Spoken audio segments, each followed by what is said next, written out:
Hello guys and welcome to today's Los Blancos podcast. Today we will be discussing whether Luis Enrique was right to leave out Real Madrid players from the Spain squad, whether Mbappe's ego is too big in his ambition to join Real Madrid this season, and also we will be doing a preview on the Betis game later today. So join us for that. Also, check out RealMadridCommittee on Instagram. It's at RealMadridCommittee on Instagram. Link is in the description if you can't be bothered.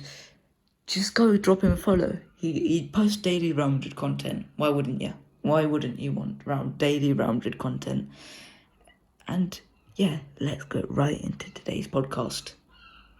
To start off the podcast, we will be talking about Kylian Mbappe and whether his ego is too big in deciding to move to Real Madrid. Now, earlier this week, ESPN FC, and particularly some people on ESPN FC, talked about Kylian Mbappe's ego being a real problem and not being in the right place, not being in the right state of mind. So could you just explain to the listeners what Don Hutchinson and Craig Burley said about Mbappe's ego? Yeah, of course. Well, firstly, it started off with, French journalist, Julian Lawrence, stating that Kylian Mbappe, wants to be the poster boy of a new project, and the arrival of Messi, changes things. First of all, that's the first statement which was made, and Craig Burley further stated that, if he's thinking like that, it's not about the football, it's not about winning the Champions League, and for the past year, it hasn't been about his football ability, but more about his off-the-field antics and his attitude, and then Don Hutchinson further stated, that he was one of the most likable youngsters when he started breaking through, and he doesn't know what's happening to him for the past year, and that someone needs to pull him up and speak to him about it. He doesn't understand why he doesn't want to be part of this PSG team, to win the Champions League, that Jan Agefortov, who is a reliable Norwegian journalist, stated that, that fame, that's what fame can do to you.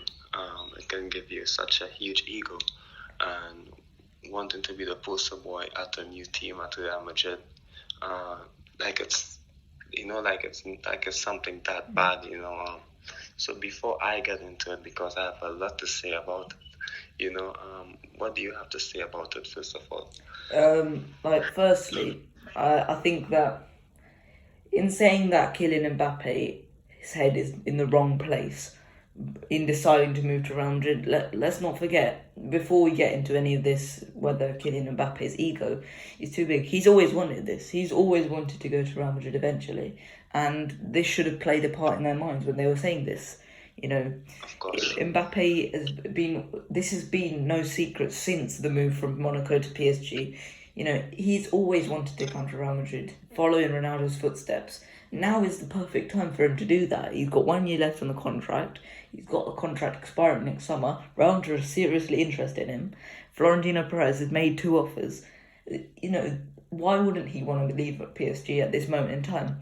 And let's not forget that PSG are currently in the 6th best league in the world. Earlier this week, there were the coefficients for UEFA had changed because only 2 Ligue 1 teams are participating in the Champions League this season, whereas there are 3 teams from Portugal, Sporting, Benfica and Porto. So he's currently playing in the 6th best league in the world.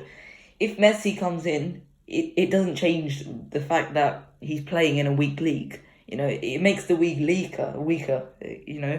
Ultimately playing for a better side, and Lille have lost so much talent this summer.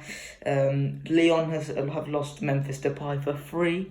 And then you've got Rennes, you've got Monaco, you've got all these sides who are no match for PSG, and realistically, bringing in Messi, what's that going to do for the league's competitiveness?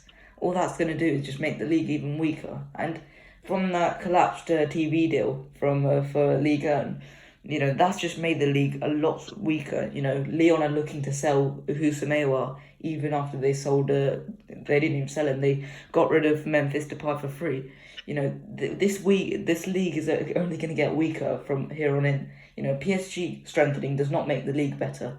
So, in terms of Kylian Mbappe's, where he should go, it makes obvious sense, trying to get better. He's not going to win a Ballon d'Or playing for PSG, and I think they have to not acknowledge that. Haaland is playing in the better league. You can win a Ballon d'Or in the Serie A, in Bundesliga, in La Liga, in the Premier League, but you can't win it in Liga 1. You can't win it in Liga NOS. You can't win it in the Eredivisie. These places, Mbappe has to look to further himself in a better league, and ultimately La Liga is the best place to do that. So have you got anything to say on that? Yeah, of course. You're absolutely 100% correct. And one thing that they forget to mention, but even before Messi came to this team, Kylian Mbappe has been turning down contracts for 1.5 years, 2 years now. So the arrival of Messi had nothing to do with that. He always wanted to move to Real Madrid. He's 22 years old. I think he's going to turn 23 this year. Cristiano moved to Madrid when he was 24 years of age. Mbappe is 23, and you can say that Mbappe is actually on the similar level with Cristiano Ronaldo in terms of how far he can go. What they forget to mention when they're saying that his ego is out of control, one thing is that Kylian Mbappe isn't a regular footballer. He has the potential and the capabilities to dominate football, win Ballon d'Ors, win FIFA World Awards, win Champions Leagues, maybe for the next 10 years or even more. The issue is that they're saying that, why doesn't he want to be part of this great team?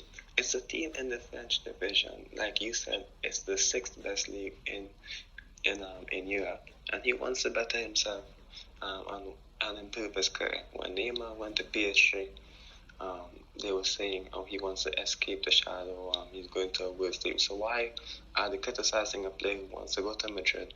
They were applauding Neymar, actually. They were applauding Neymar for leaving and showing ambition. Yeah, of course, but the issue is, the player wants to go to Madrid. It's been a move that's been happening for more than 2 years, so it was a bit disappointing because Kylian Mbappe, like you said, the La Liga is a good league for him to go and take his career forward. And why he wants to leave is, with all due respect to players like Angel Di Maria, Gini Wijnaldum, let's say a player like I don't know, Leandro Paredes, or I don't know, some of the Barcelona players like Miriam Pjanic should say that he wanted to play for Barcelona because of Messi. These are players who would love to be part of a squad like that, because they cannot take a team by themselves because they would like to be part of the squad. Yes, I played with Messi. That's not Kylian Mbappe. Kylian Mbappe is a generational talent. He can take his career to the next level by moving away from that. If Kylian Mbappe is the center of a project, he can do so much for the team. Angel Di Maria can't do that. Gini Wijnaldum can't do that. So of course they're going to be happy playing with a guy like Messi coming into the team. But Kylian Mbappe is different, and not many understand that, guys like Mbappe, Haaland, they are not like pieces in the puzzle. They are the main part of the puzzle. And you can't even expect them to be happy about it in the first place. So, to criticize a player for leaving, it's a bit for wanting to leave without properly analyzing the situation. It was a bit disappointing.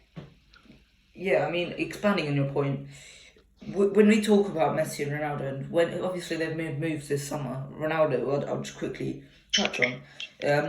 He moved to Man United yesterday, and suddenly the chat has been, how is Man United going to fit around Ronaldo? Fit around Ronaldo, around him.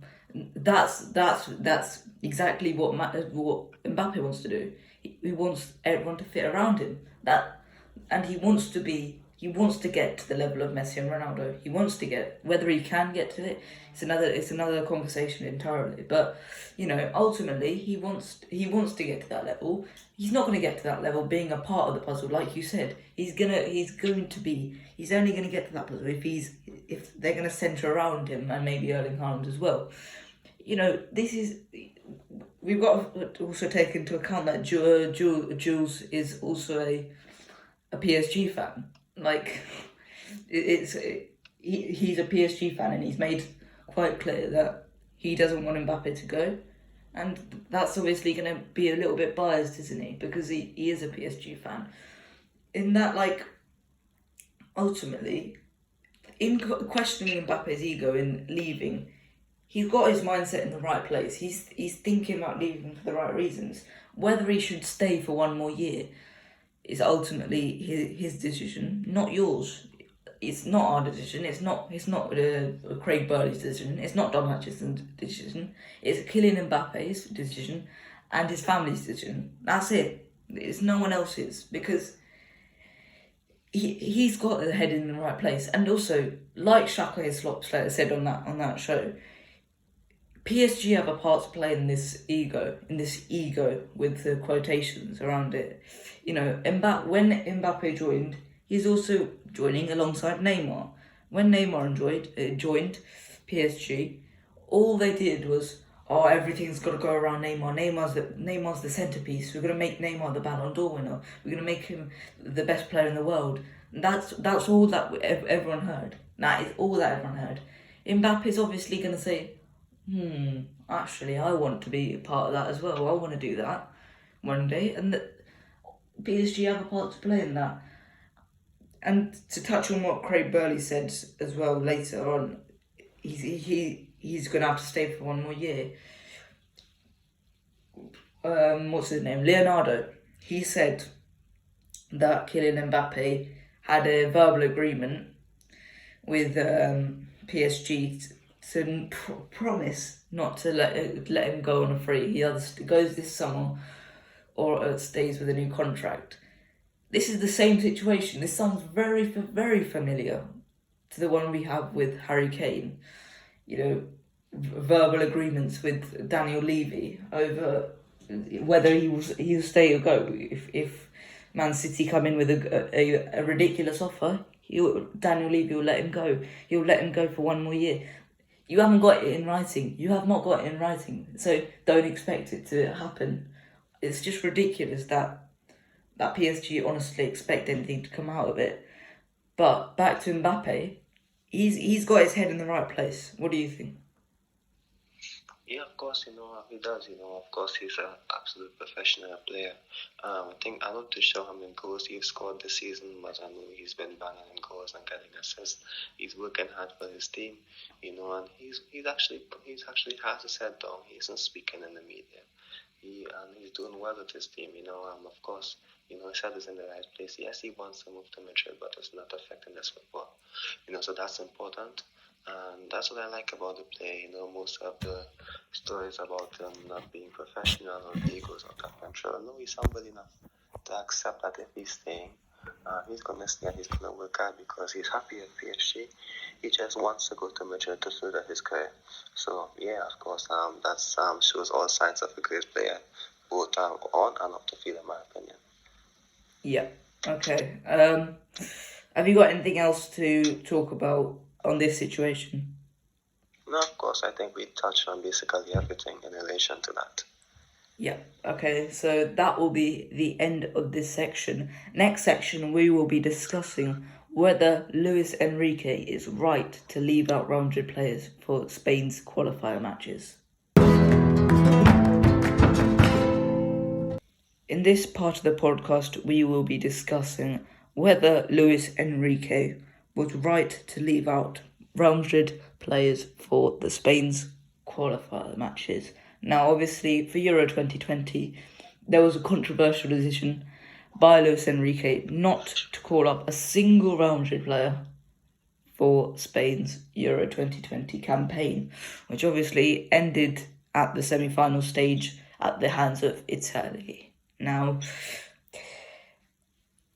we talk about Spain and you talk about pretty football, you talk about tiki-taka, we talk about, not having great strikers. If Spain don't have great strikers, they only have Alvaro Morata in the squad, I believe. And I think that's fair enough. Not many sort of Spain strikers have deserved it. That's fine. Midfielders, we talk about, Spain are going to have loads and loads of midfielders because it's Spain and that's what Spain have been famed for over the years. Andres Iniesta, Cesc Fabregas, Xavi, Iniesta, Xabi Alonso. We're talking about all the greatest midfielders to ever grace the planet. So my issue with what Luis Enrique has done is that he's refused to call up a single Real Madrid player. We talk about Nacho maybe. Now, obviously, Nacho, as we'll find out later, has got muscle overload, but I think that will be fine for the international break anyway. Nacho has played some of his best football ever, and he's still being refused an international spot. In the 2018 World Cup, he was called up and he started for Spain the first game against Portugal, and he scored that banger of a goal where he just sliced it and he went in the bottom corner. It was almost identical to Pavard's goal later in the tournament as well. So he's shown he can play, and I don't get why Luis Enrique still refuses to call up Nacho. We'll get on to some other Spain players later on, but Nacho is such a valuable player in any squad. Any squad around the world would love Nacho in their team because he's so reliable. He'll do the job for you. He won't complain. He'll get it done, and he plays so many different positions. Spain had an issue with the right back during the tournament. They played Marcos Llorente there. They played Cesar Azpilicueta. They had a bit of an issue there. Nacho would have solved that. So, do you think Luis Enrique is wrong in calling up Nacho? Not calling up Nacho? I think the main one obviously is Nacho because most of our players, hasn't been at the level or they have been injured in the past season. I think Nacho deserved to be called up even in this international squad because Albion have been called up, in the latest squad. And yes, I get it. He did well last year. He won the Europa League, but of course, Albion isn't at Nacho's level at 2021. Nacho is a way more versatile. He's a bit more faster. He shows more aggression. And Albion, of course, his positioning, his on the ball play has been better. So I was a bit shocked, that Nacho didn't receive the call up. Maybe it's because he was injured, but I highly doubt even if he was fit that Nacho would have been called up because Nacho is not a long injury. I think it's maybe just a week or two. But the biggest shock for me was at Euro 2020. Where Eric Garcia was called up ahead of him, even when Garcia played like 5 games that season. I think 7 games in all competition, and 2 in 2021 or something like that. Yeah. So it was a bit disappointing for me. In relation to the right back position, of course, Madrid have Carvajal and Lucas Vazquez. They both picked up injuries at the end of last season. Of course, and they both took that into this season as well.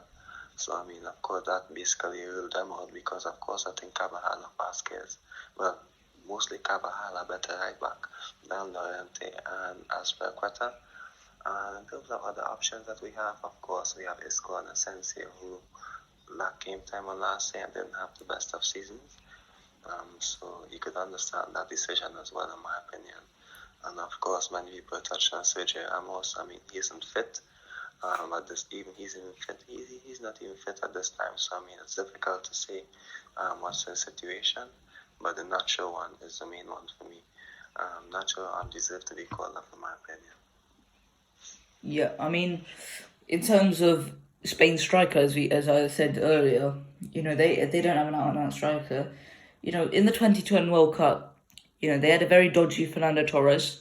They had a very, very hit and miss with other strikers, But they decided to actually, now we're not going to play striker, we're going to play Cesc Fabregas instead, and Cesc is going to do a great job at playing that role as basically the guy that was going to get them a few goals. They just absolutely outplayed the opposition, and I think Asensio would be a valuable option there. If he could, we saw Asensio's ability at the Olympics. He was quite valuable for Spain. He got them through in the Japan game, the Olympics. Asensio can get you goals if you need him to. Asensio can, I find he scores at important moments, Asensio, quite a lot, which is quite interesting. He scored a lot of Champions League goals. He scored a lot of very, very late La Liga goals. He's quite an impactful player if you play him the right way. And I think if you need Asensio to get you a moment of magic, he can do that. And I think for him not to receive a call-up is quite interesting, considering that Brian Gill got a call-up, I like Brian Gill quite a lot, and I think he's a fantastic player, but I think he's too young for the call-up at this moment in time. Other players like Fabian Ruiz, maybe not. Fabian Ruiz, quite, maybe, I struggle to see how Luis Enrique would incorporate Fabian Ruiz, because Fabian Ruiz is a different type of midfielder to what Spain normally have, in my opinion. So, surely they'll try and bring more firepower to the attack, because that's clearly what they lacked in the Euro 2020. With Mikel Oyarzabal missing so many good chances, same with Dani Olmo, and obviously Alvaro Morata missing so many good chances. So, Asensio has the composure to just put them away, and I just don't understand why Luis Enrique would do it, other than a grudge against Real Madrid players. Yeah, of course. When he first started in his first tenure, and of course when he recently came back after the unfortunate death of his daughter, he picked a lot of Madrid players, and you could argue that there were more Madrid players than Barcelona players. So it's a bit difficult to tell. Maybe it's a bit too early to tell. But I think that I think most coaches have their favorite kind of players, in my opinion. For example, if you look at the centre backs, I think he loves Garcia. I think he loves Laporte and Pau Torres. I think if Sergio Ramos is to be fit, he's going to recall Sergio Ramos if he's doing well, in my opinion. And I think that would be his favourite four, in my opinion: Garcia, Laporte, Torres, and Sergio. And that leaves out Nacho, in my opinion. I think maybe it's something against Madrid players, but if Carvajal is to do well this season, I think Carvajal will receive a call-up. The issue is that most of our Spanish talent hasn't been that good, in my opinion, this year. I'm talking about the attackers, not Lucas Vázquez, Carvajal, or Nacho. I'm talking about the attackers. I think if you compare it, Pedri is way ahead of Isco, Dani Olmo is way ahead of Asensio. Of course, Asensio can do well. He played decent in the Olympics. Of course, he struggled a lot in the Olympics as well in a few of the matches, despite getting the goal. But let's not kid ourselves. It's the Olympics. He needed to play well in that competition. The issue with Asensio is that he's been lacking a bit of consistency as well. Of course, he can have so much quality to contribute to the Spanish team, but there are so many players ahead of him in terms of form, in terms of consistency, that was called up. Ferran Torres, who had a decent season in Man City. Not that he played much, but I think he is better than Asensio last year. Of course, then there were lots of what's the guy from Villarreal again? Pau Torres or Gerard Moreno. Yes, Gerard Moreno, and of course, and in terms of favourite players, Luis Enrique likes Morata in terms of what he does off the ball as well. He's a genuine number 9. So his movement is key.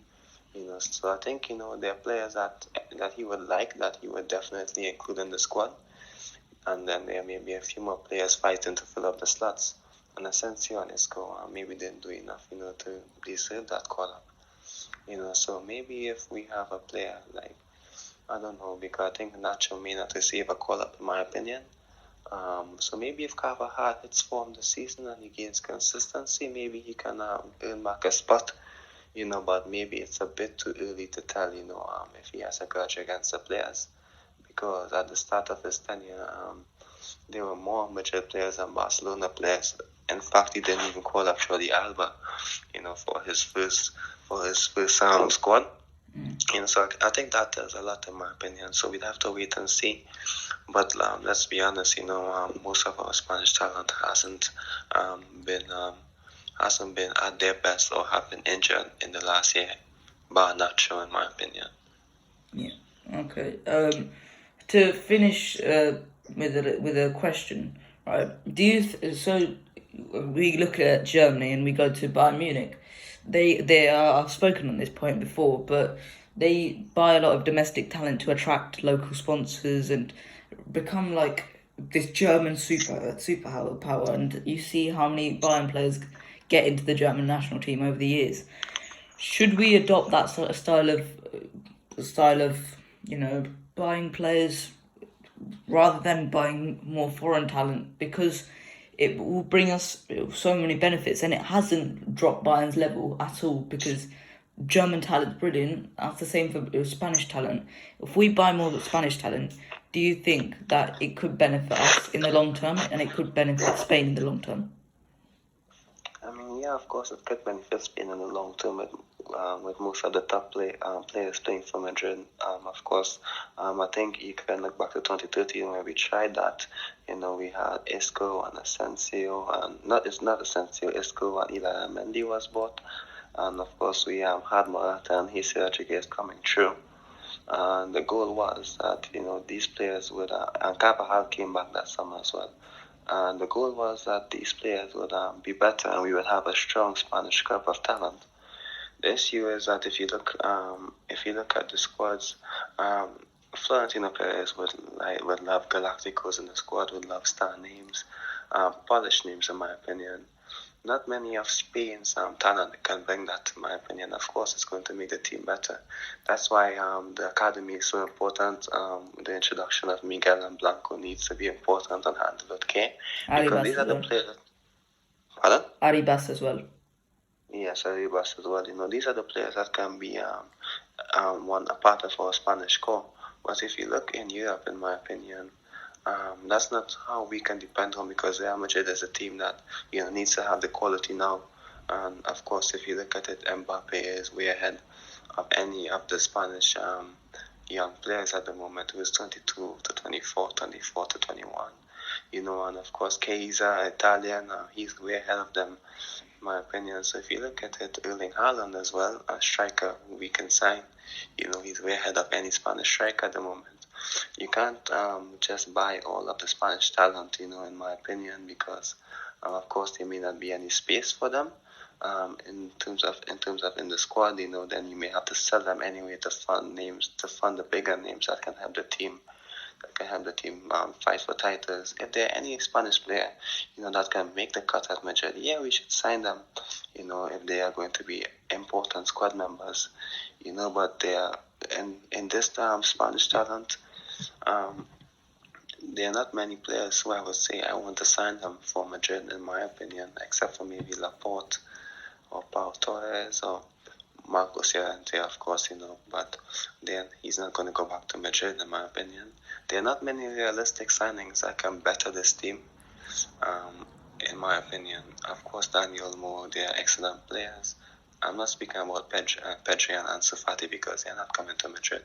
So Alex Mariba. There's been rumours with Alex Mariba. Yeah, he might actually come to Madrid if, let's just say, his contract runs out. But Barcelona would never accept a fee for him. I think there were reports that there was a German team interested in him as well. I think it was Bayern. It would have been Bayern, probably. Yeah, I would do some more research on that. It's a typical Bayern signing. But there are not many players in Spanish teams that I think that would better Madrid, in my opinion. So that's why I don't think Florentino Perez is going after them, because Fabian Ruiz was actually interested in Madrid a few years ago, but I think his performance have dipped a bit. and there are many players in Madrid who I think have a better shot in terms of sponsorship deals, endorsements, and of course talent on and off the pitch over a lot of these Spanish talents. Yeah, I mean, realistically, I think we should try and get the benefit of Spanish talent. In that, we should buy Spanish talent when it comes available. Whereas when we talk about next summer, when we're looking for a centre back, I think we should favour Pau Torres and Aymeric Laporte over maybe Jules Koundé, because I think it will bring so much benefit to our finances rather than, just being from a footballing point of view. And I think, when it comes available, we should do it, but if it's not available, we shouldn't force it. And I think that Bayern tried to force it a lot, and I think it's worked a lot for Bayern Munich. But the thing is, Bayern Munich, they have a lot less competitiveness in their league, and they can afford to give these youngsters chances. Whereas if we give these youngsters chances, if we have a slight slip up, Atletico will just pounce on it, and Barcelona will just pounce on it. Sevilla might even pounce on it. So I think it's a lot more difficult for us to do it than Bayern, and I think that's why it's proved so beneficial to Bayern Munich. And I think that's why they've done so well over the last few years. But I think, we should be looking at Bayern's business model, and I think we should, take some notes off of it. Yeah, of course, it's an interesting model, but like you said, if there's an opportunity, you can do it, but you can't force a situation, in my opinion. If there's an opportunity to sign a Spanish talent or maybe like 3 Spanish players who can be amazing in the future, yeah, of course you can do it, but you have to ensure that they can either improve the members in the squad, or be important, in my opinion. So that's why I said at this time, there are not many players who can do that, or who can realistically come in, or who would want to come to Madrid to realistically better the team. So as of now, I think we have to focus on the youths in our academy, or also maybe trying to snap up some young Spanish talent, in my opinion. Yeah, I totally agree with you there. Okay, that will be the end of this part of the podcast. Next, we will be doing a Real Betis preview, because we are playing them today in the afternoon at 9 o'clock from in England. What time is it in Trinidad for the match? And it's maybe 4 o'clock, and then of course Eastern Central Time is 4 o'clock as well. Okay, so those are the times. I'm pretty sure it's 1:30 in India, I think, but yeah, I'm not too sure about that. So join us after this short interval. Now, as I said in the previous section, we've got a match today in the evening for me, in the afternoon for you, and it is against Real Betis. Now, Betis are obviously a very good team. They have transformed themselves, from a mid-table to lower table side to a Europa League side, and I think a lot of credit has to be given to Manuel Pellegrini. He's obviously worked in this situation before with Malaga, and I think that helps for Manuel Pellegrini and Real Betis. They've got some outstanding players, and I think we'll move on to that in a second. But in our positions, we've got to do some certain things. So what do you think on our chances against Real Betis? Yeah, I think, of course, if you look at the Real Betis defense, they're not particularly fast, in my opinion. So I think, of course, the likes of Vinicius Junior, Rodrigo can be important in the second half. Of course, Benzema has always done well against Betis, in my opinion. So of course, I think we can take advantage of that. Real Betis, I don't think their attack is particularly good. They drew their first 2 games against Levante and against Cadiz at 1-1. One of the goals they scored was an own goal, so basically they scored 1 goal so far this season. So that's maybe a good thing for our defense, in my opinion, because of course we struggled a bit against Levante. So that's a good sign for our defense. He hasn't if usually their star player he isn't performing as maybe they're expecting him to. He's not bad, but he's not being that main source, that main player in my opinion, to take control of games. Of course, I don't think their their wingers are big of a threat. I think Wanmi starts on the right. I'm not too sure who the other winger is, but it's not. They're not a big threat in my opinion. They're all nice, talented, technical players. But I mean, if Real Madrid can control the game, dictate the pace of the game, of course we can dominate them. Sergio Canales and Andres Guardado, they are the two that's sitting in midfield. I think Fede Valverde and Casemiro and Isco as well can dominate them. And of course I think maybe Hazard will get the nut, and if Hazard gets the nut, Hazard jumping in the midfield will be crucial, in terms of dictating and controlling the pace of the game. Because Guardado and Canales are both technical players in my opinion, and we maybe might need that extra bit in midfield. And even if Hazard doesn't start, Vinicius can start, Rodrigo can start, and they can put the Betis fullbacks under pressure. I think it's Montoya on one side. I'm not too sure who is the other defender. I think Moreno. It's Alex Moreno, yes.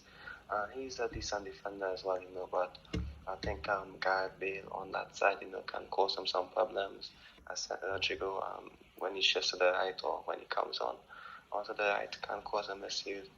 I think Vinicius and Hazard can cause Montoya some problems as well. So I think the Betis team, they are a good team. But if Madrid can impose the game, if they can take control of the game, if they can make the correct passes forward, I think that we would have genuine chance of winning. The attack, like I said, isn't that good at Betis at the moment. They are thick at this time. So we can take advantage of all that, and we can win, because they've only scored 2 goals and one of them being an own goal. So I expect Madrid to win this game comfortably, in my opinion, and take control of the game. Yeah, I mean, I'm going to speak on Betis's attack. You're going to speak on Real Madrid as a whole. But the notes I've got here is saying like they're weak. They're really weak at stopping chances from being created. We saw Cadiz absolutely just rip through the team constantly, just bang, bang, bang, bang, bang. They just kept on getting through, and I think that's something that Betis struggle on stopping. They're really, their defense is more suited to a slow-paced attack. If we play Vinicius, their defense could have nightmares for the next week on. Mark Bartra is injured, I think, for this match, so they're going to play what's his name? I don't know what the other guy's name is, but one of them's called Victor Ruiz. They're not, as you said, they're not very quick. They're pretty slow for La Liga defenders, But I think we've got to stop the main man, Nabil Fekir, because Betis are good. They're a good possession side. They make good opportunities, but I think they rely on individual quality from Sergio Canales and Nabil Fekir. And if we can stop Nabil Fekir, I'm going to suggest one man to do the job on Nabil Fekir, and that is Federico Valverde. And I think if we could get an absolute mark job done on Nabil Fekir, they've got no chance, in my opinion. They've got no one else that could really cut open our defence.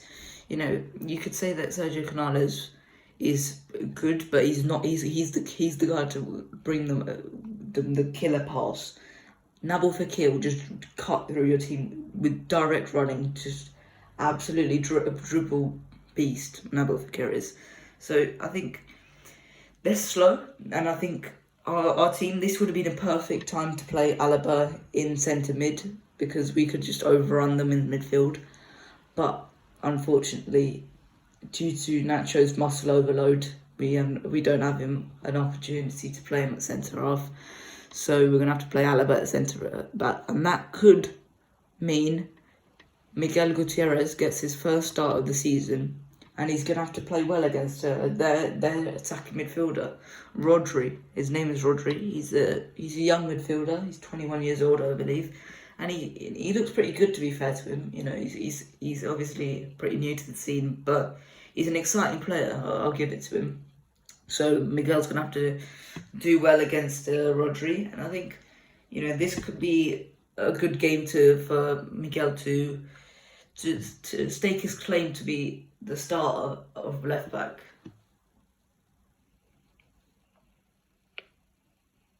Yeah, of course, Miguel actually, maybe I think maybe could have actually had a substitute appearance in the last few games, but the second game wasn't the right moment, the way the game was turning out. So I mean, you can understand that. So Miguel actually, this is a big chance for him. I think he will show a lot of energy down the flank. So I'm honestly looking forward to seeing how Miguel plays. I expect Miguel to start unless Ancelotti does something crazy and plays Casemiro at centre back and Vallejo left back. God help us all. Yeah, but I don't think Vallejo's even going to get another, in my opinion. I've seen a report from ABC Deportes that Alaba will start at centre back as will be alongside Militao. So yeah, Miguel is going to get another left back. So I'm looking forward to seeing how well he plays. He plays a lot of energy. He's defensively solid. So this is a good opportunity for him to stake his claim.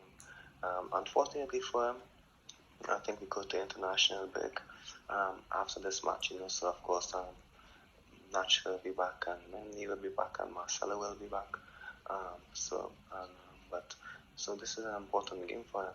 I think whether he does well or not, I don't think that he's going to start the next game, because it's a whole 2 weeks later, so it's a bit difficult to tell, in my opinion.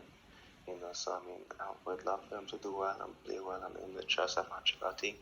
Hopefully we see a bit of Antonio Blanco as well in the second half, because he can actually do well in terms of neutralizing any source of creativity from Betis, in my opinion.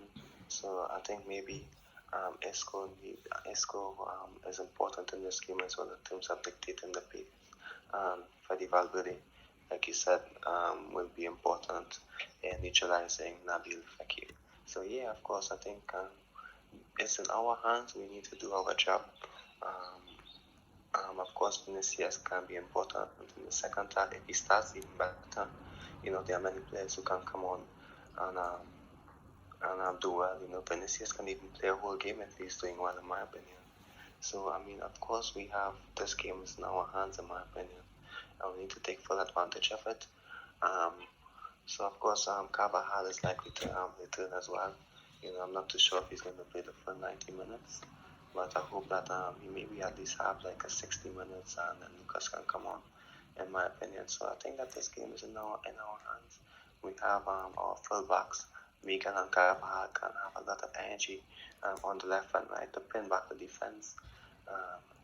So we also have Bale, who's also good at jumping into the midfield as well to support, even if Eden Hazard doesn't start. So I think we have the options, we have the players, to really honestly win this game by 3 goals to 3-1, in my opinion. So let's just see how this game goes. Madrid need to win this game.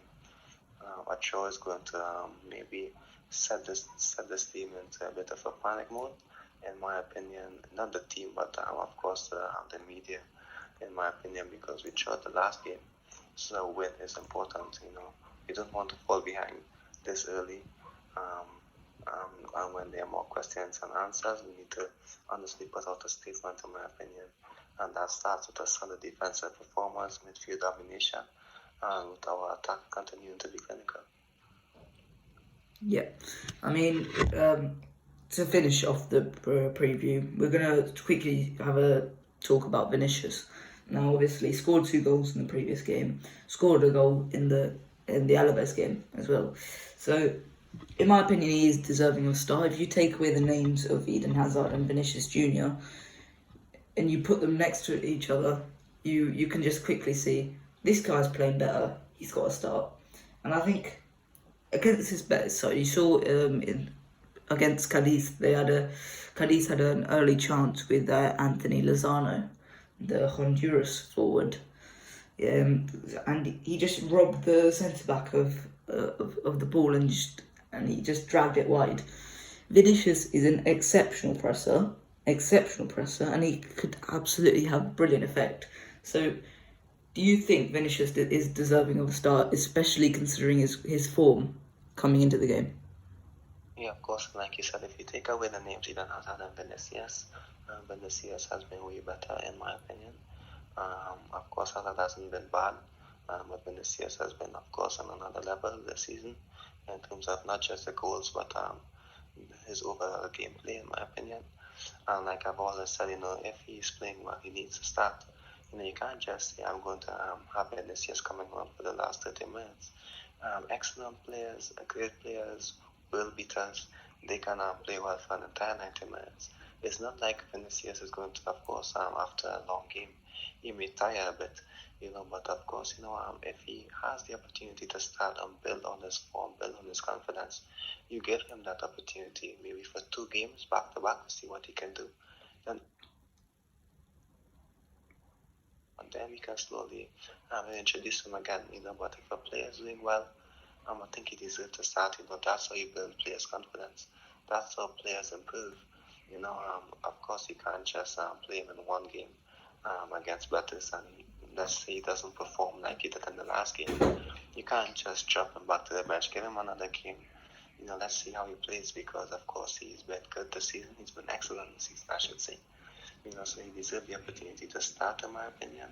And if you're not going to start Vinicius, like I said, because, of course, his energy would be important in the last 30, 40 minutes.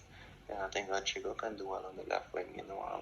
There are many players who can make an impact on the left wing, but personally for me, Vinicius has to start. He has to play well, in my opinion, because I honestly would love for him to continue his form. I would love for him, even if Mbappe comes, I would love for there to be a debate. Vinicius Junior can't be chopped. That's what I want the debate to be. He has to stake his claim. So even when Mbappe comes, they find a way to incorporate him into the team because he is such an important player for the future. I think he can coexist with Mbappe in terms of interchanging. And imagine Vinicius and Mbappe running at you on a counter attack. That's maybe for another podcast if we have the opportunity that they're both in the same squad this season. But in terms of the Betis game, I think he deserves to start and build on his confidence. Yeah, I totally agree with you there. So, have you got anything else to say on the Betis game? No, of course, you obviously had more knowledge on me in relation to the Real Betis team on their structure.